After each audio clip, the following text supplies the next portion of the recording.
Nas voragens do pecado, terceira parte, mas a vida prossegue, capítulo 5. Almas supliciadas.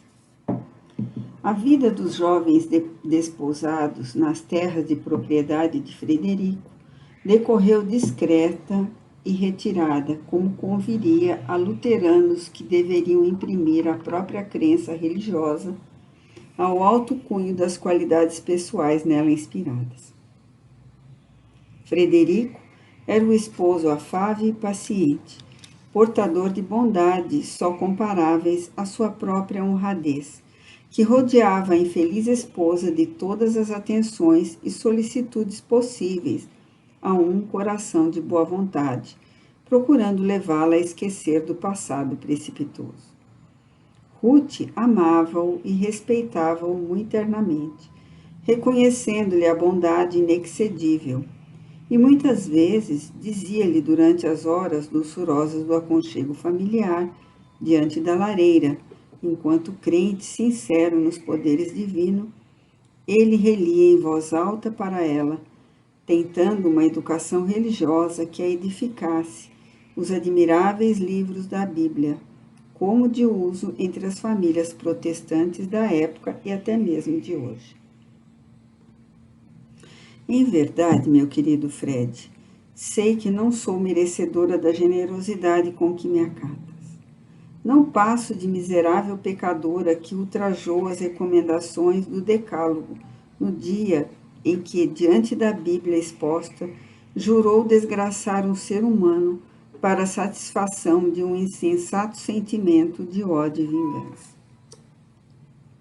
Frederico, porém, sereno e paciente, em vez de lhe prestar atenção aos angustiosos arrazoados, continuava a leitura em voz alta, tentando prendê-la ao encantamento das lições, enquanto o fogo vivo da lareira iluminava o livro precioso aberto sobre os seus joelhos. Porque o Filho do Homem veio buscar e salvar o que se havia perdido. Atraiçoei o Evangelho do Senhor, meu Fred, como atraiçoei um desgraçado Filho de Deus, confiante sob minhas mãos àquele mesmo renegado, ao Evangelho, quando hipocritamente me permiti atos de um ritual religioso que não era o meu, a fim de melhor enganar o meu próximo. Traí a honra da minha fé, quando falsamente jurei a Deus diante de um altar, receber e respeitar como marido um homem que eu odiava e a quem pretendia desgraçar, servindo-me da confiança conjugal por mim profanada. No entanto, a suavizar tão intensa amargura, ela ouvia da boca do esposo o sussurro de melodioso cântico que estendia suas doces notas como o bálsamo generoso que buscasse apaziguar as ardências do infortúnio de corações atribulados. Eu sou a luz do mundo. Quem me segue não andarás em trevas, mas terá a luz da vida. Vinde a mim, vós que sofreis e estáis sobrecarregados, e eu vos aliviarei. A formosa de La Chapelle, no entanto, parecendo não acatar os sublimes e enternecidos convites, fitando sempre a dança vivaz das chamas no braseiro, como alguém que se deixa resvalar para a auto-obsessão, continuava como que falando à própria consciência, enquanto o vento das nevadas assoviava por entre as réguas das persianas fechadas ou a chuva batia, tamborilando nos vidros da vidraça. Traí o próprio ser todo-poderoso, meu Fred, a honra dos meus antepassados, cumulando de ignomínia o respeitável nome da minha raça. Traí meu próprio coração, a minha honra pessoal, no dia que nos braços de Luís de Narbonne o fiz acreditar que era sua legítima esposa, para melhor aviltá-lo e destruí-lo. Em que emenda o jovem seu caminho, guardando, ó Deus, os vossos mandamentos. Continuava Frederico, esforçando-se por não lhe dar atenção. Porventura eu estaria louca, Fred, quando prometi a Otília ultrajar os próprios ensinamentos contidos no livro santo dos huguenotes? Ainda é tempo de perdoar e de amar para apaziguar a consciência, minha Ruth. É sempre tempo de recordar aquela inefável passagem do Sermão da Montanha.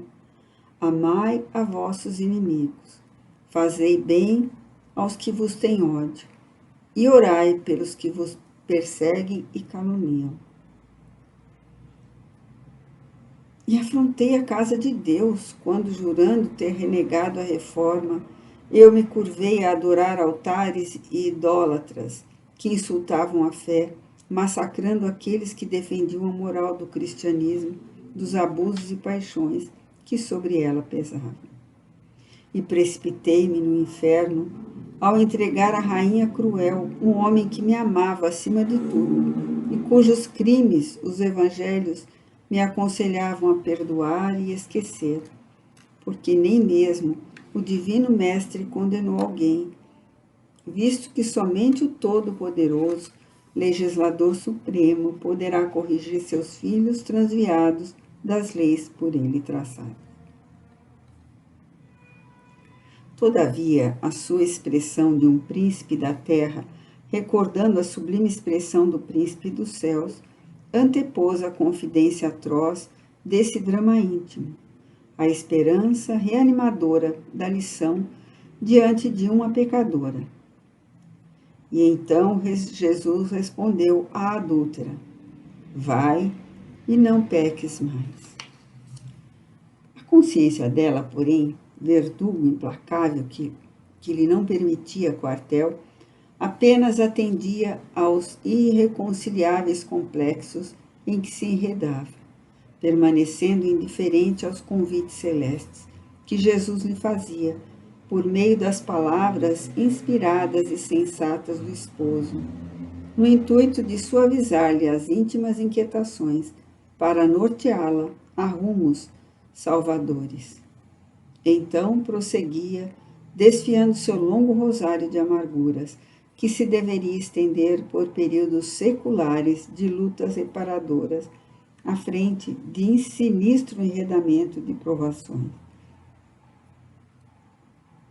Ó, tu és bom e nobre, alma singela e cândida, como a do meu Carlos, que foi o teu e meu mestre. Por que consenti em desposar-te, tornando infeliz a tua vida, quando o meu justo local seria a tumba sórdida em que a infiel rainha certamente segredou do mundo infeliz de Narbonne?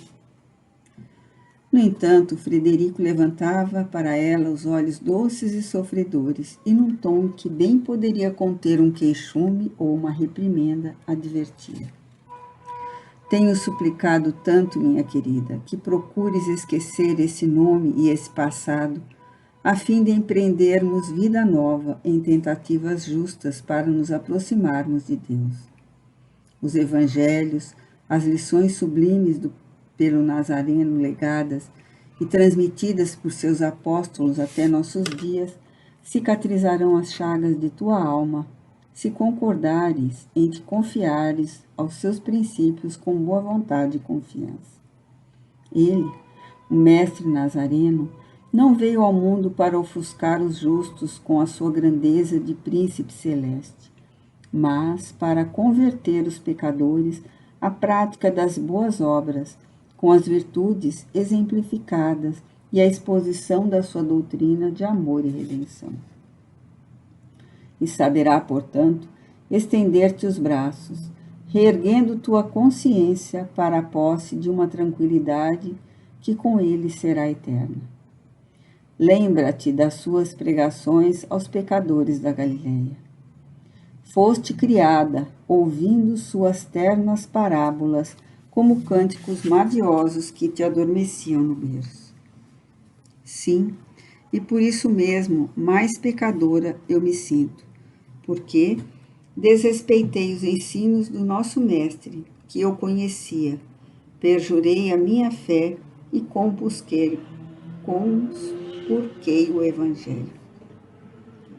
Pedro negou 3 vezes, mas depois ressurgiu das próprias fraquezas e foi o maior dentre todos os apóstolos. Mas Pedro não traiu e não matou. Eu menti, traí e matei um filho de Deus. Oremos ao Senhor, minha querida, e a inspiração do céu descerá sobre nós, guiando-nos os labores para a tua recuperação moral. Recitemos juntos os belos salmos do rei Davi. São também orações inefáveis que penetram os arcanos do coração, e temos urgência de nos elevarmos pelo pensamento às excelsas alturas onde colheremos forças para dominar nossas paixões ruins e reeducarmos nossas pobres almas, frágeis, abatidas pelas torpezas que cultivamos. Mas sinto que nunca mais poderei orar, Fred. Nunca mais pude orar desde que sobre o livro santo jurei praticar um crime. Renegada por mim mesmo, somente me restará permanecer nas trevas, junto dos meus cúmplices, isto é, dos réprobos como eu. Então, se atirava nos braços do marido, trêmula e apavorada, desfazendo-se em prantos violentos, jurando aos céus que o espectro implacável de Otília de Louvigny a induzira a tudo quanto praticara, e que agora ainda atormentava até a odiosidade, participando-a entre gargalhadas diabólicas dos padecimentos de Luís nos subterrâneos do Louvre. Afirmava, presa de crises de terror impressionantes, que Otília levava a contemplar o desgraçado senhor de Narbonne, atirado num túmulo infamante, exausto e choroso, vivo ainda para maior desgraça, torturado e agonizante sob os ferros do cativeiro ignóbil que ela, Ruth de La Chapelle, lhe escancarara. E crises nervosas, prolongadas, seguiam-se então como se possessa de um obsessor que se detivesse em apoquentá-la, ou se acionada pelos remorsos que lhe desvirtuavam a mente, produzindo ataques de nervos que a tornavam semilouca.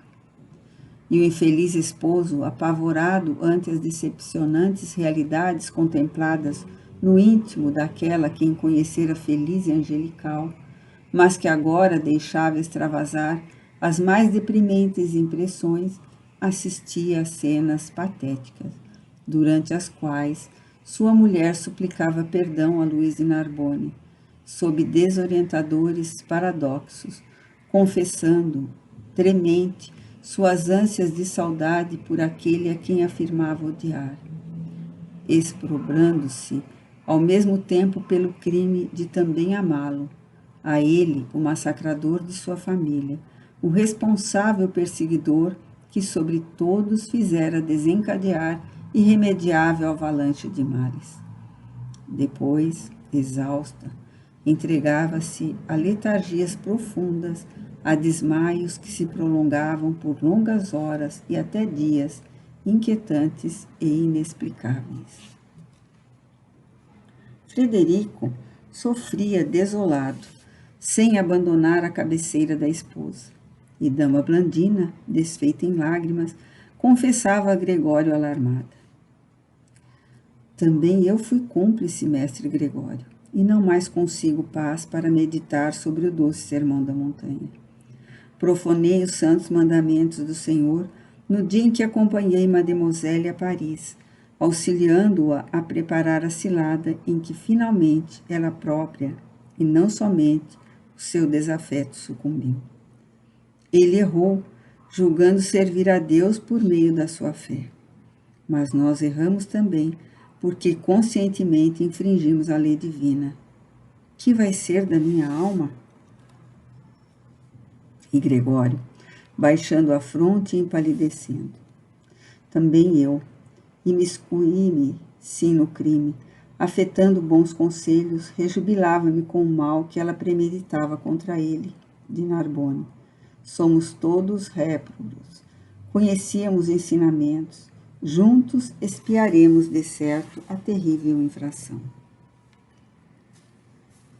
Entre mentes, Perseguido pelo fantasma obsessor de Otília de Louvigny, o espírito já desencarnado do capitão da fé abandonara o palácio Raymond, tentando furtar-se às suas inquietantes insídias. 1000 absurdas confusões se entrechocavam em sua mente, enfraquecida pelo longo estágio numa prisão solitária, em choques com sofrimentos irreparáveis. E por isso mesmo, sinistrada pela condenação de complexos que se entrecruzaram em sua vida. Tal a mosca desprevenida que se deixou arrastar pelas armadilhas de perigosa teia. Todo o seu ser, suas recordações mais gratas, suas ânsias de amoroso, as mágoas do coração ludibriado, batido por torpes decepções, e ainda as suas revoltas e humilhações, bradavam pela necessidade de uma reparação à altura da situação. E reconhecendo, sob essa indomável persuasão, que nada seria viável em seu favor, sem a presença daquela quem continuava considerando esposa, procurava, alucinado por toda parte. Todavia, Ruth se lhe mostrara pálida e indecisamente por todos os recantos do palácio Raymond, que acabara de visitar, qual se deixasse refletir a própria imagem pelo prisma de um grande bloco de cristal, sem, contudo, parecer real a sua presença.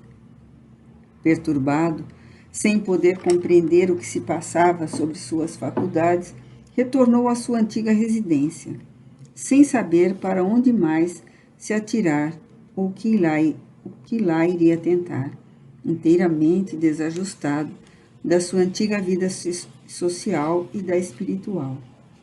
O pensamento, turbilhonando ideias disparatadas, tal um montão de folhas mortas que uma nortada levanta pelo ar. Mas Otília, com ele, também ali entrara, dirigindo-lhe chacotas e malvadas insinuações, como de uso entre perseguidores do invisível. Pôs-se então em correrias atormentadas, apavorado, buscando socorro e consolo pelos conventos, igrejas e abadias, crente de que lhe seriam locais seguros. Não obstante, ainda ali o perseguiam os seus inconsoláveis pesares. Bem assim a obsessora terrível, acusando-o sempre, ora entre zombarias, ora sucumbida em choros e lamentações, responsabilizando-o pela fragosa ruína do seu sonho de amor. Foste tu a nossa desgraça. Catarina esquecerá os de La Chapelle. Arthur intercedeu por eles a meu pedido. O decreto abrangia a coletividade, mas tu fostes descobrir os infelizes de La Chapelle no seu retiro pacífico. E até pelo Louvre ele vagou, batido como a fera que não encontra um pouso, abandonado por amigos, por subalternos, pelos servos. Por vezes, dir-se-ia que aniquilantes rubores de vergonha lhe fustigavam a personalidade, reduzindo-o a um conceito vil a respeito de si mesmo. Eram os remorsos que, sob os fogos das acusações da sua perseguidora, iniciavam rebates alarmantes em sua consciência. Então, ressoava aos seus ouvidos o impetuoso fragor do assalto do castelo de La Chapelle, o tilintar das espadas e das esporas dos seus homens a ferir-lhe a audição, perturbando-o até o terror. O alarme da sineta pacífica emocionava-o até a angústia. A algazarra da soldadesca avançando sob suas ordens trazia-lhe demência e alucinações. E após o massacre no salão de orações, a perseguição fanática por meio das escadarias, dos corredores, das eiras cultivadas, o sangue quente e generoso de pobres homens pacíficos que encharcava tapetes e assoalhos, o choro das mulheres e das crianças que invadiam agora sua alma, sua mente, sua personalidade inteira, estigmatizando-a, desonrando-a implacavelmente à frente de si mesmo. Suas gritas e lamentações atingiam, entanto, o inconcebível pináculo daqueles dramas comuns no mundo invisível, aos quais mercê de Deus os homens esquecem no estado de encarnação, para que possíveis lhes sejam as tentativas de reabilitação. Procurava ocultar-se através de si mesmo em qualquer parte, tentando forrar-se ao dissabor daquelas paisagens que supunham espetáculos externos, mas que em verdade existiam ao vivo dentro das suas forças mentais. Eram o eco apavorante dos próprios remorsos, em truculências vibratórias nos refolhos da sua alma desarmonizada consigo mesma, com as leis do dever e do Criador. Era então que se refugiava nos recintos das igrejas, como outrora, prosternando-se tremente, tentando a oração. Mas os altares frios e mudos, diante dos quais se detinha o seu espírito em violentas emoções, nem o compreendiam, nem se faziam complacentes e virtuosos bastante para aplacarem as desordens que efervesciam nos abismos do seu ser, incapazes agora de o protegerem contra as consequências dos excessos praticados à sua sombra. Um dia, porém, surpreendeu-se caminhando pela áspera estrada que conduzia ao nordeste do país em direção ao Baixo Reno. Sentia-se para lá arrastado, como se poderoso ímã o atraísse sob os imperativos da pessoa inesquecível, da desaparecida esposa a quem não pudera jamais odiar. Reconhecia-se fatigado e excessivamente desanimado, carente de consolo e esperanças, aturdido e humilhado ante a ausência das criaturas a quem amara. Em verdade, ele não quisera afetuosamente, verdadeiramente, senão a Ruth de la Chapelle e a Monsenhor de B. O certo, porém, era que, refletia ele mesmo enquanto caminhava, passara pela vida sem dedicações nem afetos. Durante a infância e adolescência estimara aquele Arthur de Louvigny, como ele, criado num convento, mas arrebatado pela igreja e o governo para missões fora do país, e amar a igreja, apaixonando-se pelos seus feitos heróicos, pelo seu grandioso passado, pelo seu poderio julgado invencível.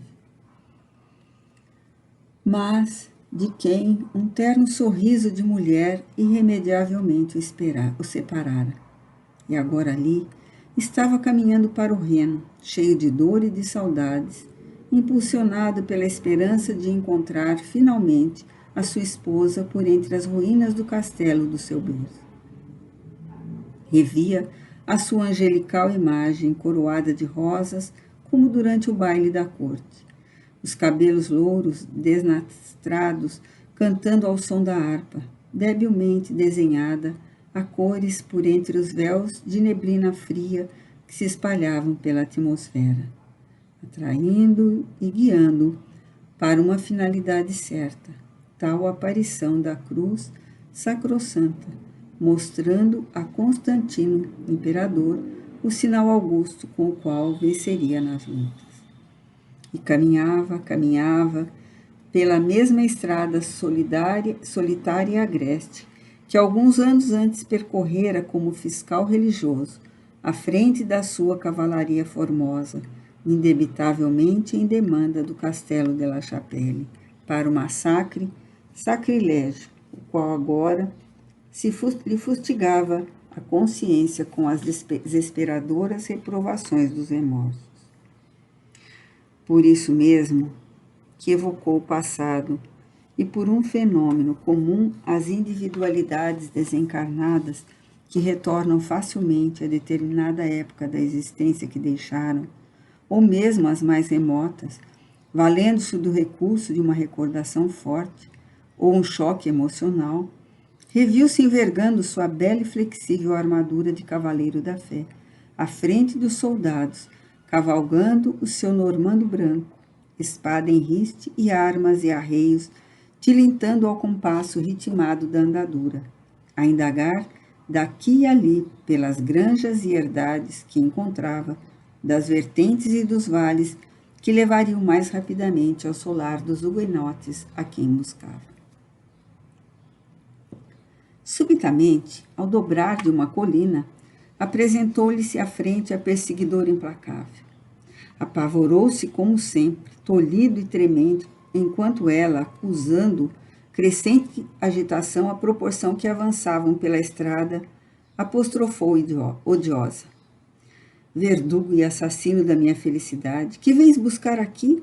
Vens, porventura, contemplar as desoladas ruínas do castelo que tuas mãos malditas destruíram? Oh, não! Não consentirei que ultrajes com tua presença esses escombros sagrados. Este é o meu templo, o altar único, bastante santo, onde me prosterno. Não para orar, porquanto me convenci da inexistência do ser divino com quem me iludiram a infância, mas para chorar o meu Carlos, morto por ti, e recordar os poucos dias felizes passados em sua companhia durante nosso melancólico noivado. Efetivamente, acolá, na linha azulada do horizonte, desenhava-se a área extensa em que outrora se levantava o solar próspero e sempre álacre da família de La Chapelle. Ambos os fantasmas, isto é, os espíritos Otília e Luís, quedaram-se estáticos a contemplá-la. Para ela, a antiga prometida do herdeiro de La Chapelle, espírito odioso, ímpio, que diante do amargor de uma expiação não se soubera conduzir à altura da honra do Evangelho, o qual afirmara professar e que por isso mesmo se entregara às sombrias sugestões do ódio exacerbado quando fora necessário perdoar e esquecer. Otília, cujo coração diabólico e blasfemo se valera de torpezas e meios desonrosos do mundo invisível para a prática de represálias criminosas, cujas consequências pelo futuro afora seriam imprevisíveis. Para ela, a perseguidora oculta de duas infelizes criaturas, as quais desgraçava, desgraçando a si própria, e que conspurcara as leis do Criador, sobre seus códigos, prometendo o extermínio de um ser que, como ela própria, era a criação dele e que por isso mesmo mereceria a fraterna solicitude do perdão. O solar de Bretencourt de La Chapelle seria a devastação desolada e sombria por onde vagava, inconsolável, chorosa e alquebrada, porque desarmonizada com a sublimidade das leis eternas, a bradar pelo ser amado por entre gritas de revolta e blasfêmias de demente. Ela virou-se para Luís de Narbonne, que se quedava fitando o horizonte, como que surpreso e deslumbrado, contemplando algo indescritível, e continuou desfeita em amaro pranto. Era tudo como um paraíso, a alegria, a paz, o trabalho abençoado, a vida e a prosperidade para a felicidade de todos. A beneficência espairando-se em proteção aos fracos, o encantamento e o amor para o meu coração. Mas um dia, tu e teu Deus, ignóbeis e traiçoeiros, aqui chegastes empunhando lanças, machadas e archotes ao lado de estandartes de fé. Matastes homens, mulheres, crianças e devastastes searas e jardins. E o meu Deus, aquele em quem eu cria, a quem eu diariamente suplicava proteção e bênção para o meu Carlos, deixou que tu vencestes o meu amado e meu amado sucumbisse, tripudiando tu sob nossa desgraça. Eis o que resta da minha esperança, da alegria que acalentava meu coração, do amor que alimentava minha fé. Ruínas, desolação, túmulos fechados e impenetráveis, lágrimas eternas, meu coração crucificado para sempre. Para ele, porém, que criminoso, embora não odiara nem mesmo aqueles que o haviam aniquilado com a vingança, para ele, coração leal, embora mal orientado pelas circunstâncias que infringira os ditames das sagradas leis, é certo, mas estribado em sinceras intenções, convencido de que esse seria seu dever diante do Eterno, a quem julgava amar piedosamente. Para Luís de Narbonne, o militar fiel ao seu dever, o súdito submisso ao seu rei, o crente fanático de coração simples. Para ele, o desgraçado, ludibriado na fé pelos alvitres e imposições de uma rainha pérfida e ambiciosa, traído no amor devotado e tão nobre.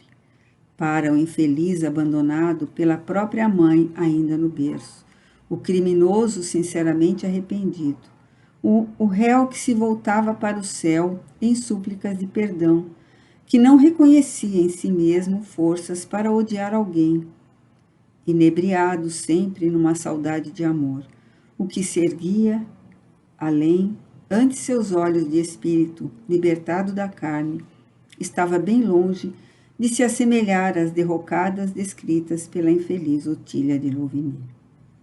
Os olhos, fitos no horizonte por ela apontando, a fisionomia espiritual iluminada de florescentes esperanças, atento ante induções alentadoras, que incendiam no seu raciocínio como bálsamo recompensador depois de um martírio heroicamente suportado, Luís de Narbonne voltou-se para Otília e corajoso retrucou: Por quem sois, senhora?